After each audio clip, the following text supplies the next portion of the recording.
Hi and welcome to Getting Into Raw Cooking with Zane. I'm going to show you a recipe today from Whole Foods Simply, an amazing website with a great selection of clean eats that you can replace some of those treats or finger foods or even meals with if you want to increase your health and wellness. I absolutely love this one. It is the Jersey Caramel, and you won't believe how easy it is. Just 4 ingredients thrown in the blender, and in 35 seconds to a minute you are completely done. So what we've done here is we pop 2 cups of shredded dried coconut into the blender jug, and I'm just going to turn it on low and let that turn into a nice fine dust. First step.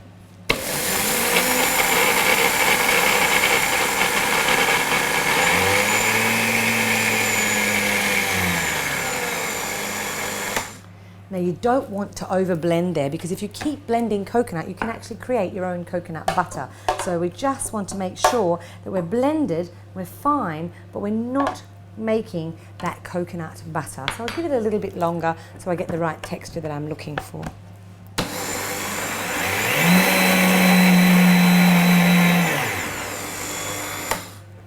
Okay, easy as pie. So all we do now is add the rest of the ingredients. A teaspoon of vanilla paste. You can use any vanilla paste that you like, or if you'd like, you can even use a whole vanilla bean scraped. And now I'm going to use this Nui brand one, which I find has quite a nice flavour in it, and it's an organic one as well. So there we go. And as usual, my fingers are in the food already. Now, the next ingredient is just a pinch of Celtic or Himalayan sea salt, whichever you prefer. Celtic sea salt is my preference, but I have this one in the cracker today, so that's what we're using.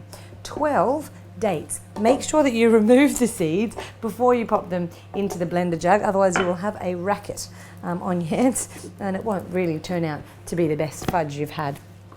So there we go. Dates are a natural sweetener. Please know they are high in natural fruit sugars, but they're certainly much better for you than you will find in a refined sugar that you find at the supermarket, like icing sugar or white sugar. So this is definitely a better alternative, clean eating alternative for you.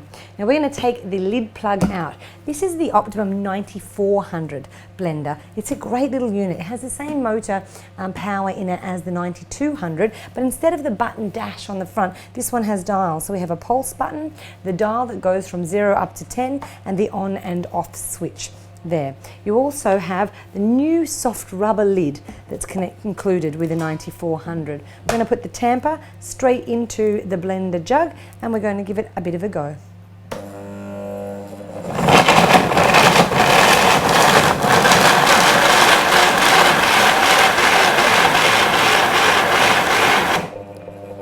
So I turned it up to about 8. I didn't need to go any higher, and I can see that that's been working really hard. Please don't get concerned about using these thicker mixtures in the 9400 blender. It has an overload switch, so if for some reason you are blending something that's really hard on the motor, it will just flick off, and you can turn the overload switch back on underneath after you've finished, after it's cooled down. So pretty much the only way to blow this one up is to pop a grenade in it. I don't think we'll be doing that today. Now, I could see that that was ready because we pulled away from the edges. You can see how that juicy mixture has pulled away from the edges, and I can easily pull it out. I use my hands a lot in the blender jugs, but if you don't like to do so, just use a long handled spoon, or soon we'll have available a nice big spatula.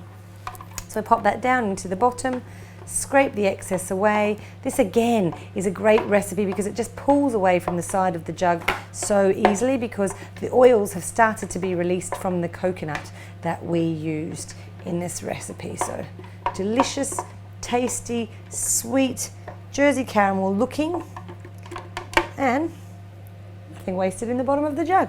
And again, this one can be cleaned just like all of the other Optimum blenders. A little squirt of dishwashing liquid, pop the lid and the lid plug back on top, turn it on, give it a few seconds, and all of a sudden it'll clean itself out. Rinse it out, turn it upside down to dry, or dry it out thoroughly before you pop it away in your cupboard. I'm just going to use my fingertips, but as I've said in other similar videos, you can also use the inside of a Ziploc bag to protect your fingers while you're doing this, and to get a nice smooth finish on your fudge. But I love this one. Again, like lots of the recipes from Whole Foods Simply, the apricot bites, the chocolate, the cacao fudge, simple to make, easy to press, store in the fridge, 10 to 15 minutes, ready to go, and they'll last in there for quite a while. If you want to leave them longer than a week or so, I'd recommend chopping them into bite-sized pieces, putting them into a plastic or glass container and popping them into the freezer, and that'll last a little bit longer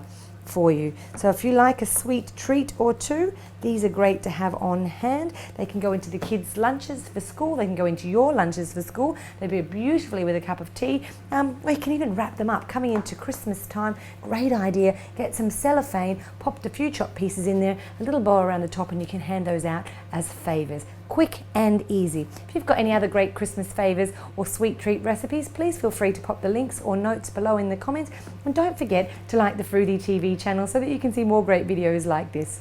Ciao for now.